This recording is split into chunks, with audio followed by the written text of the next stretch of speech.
ये राजनीति है, ये राजनीति है।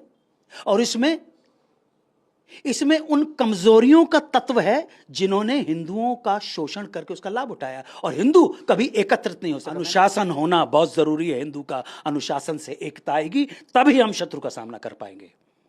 धर्म जाति संप्रदाय भूल जाइए, केवल याद रखिए हिंदू। आपने कहा हिंदुत्व, हिंदू कुछ नहीं है, एक ही बात है, एक ही बात है भाई।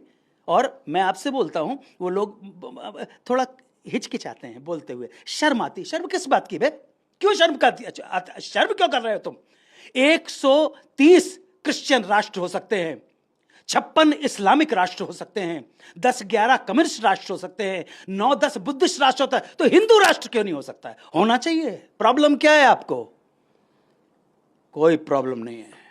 हिंदू राष्ट्र होगा तो पूरा विश्व सुख और शांति की बंसी बजा पाएगा।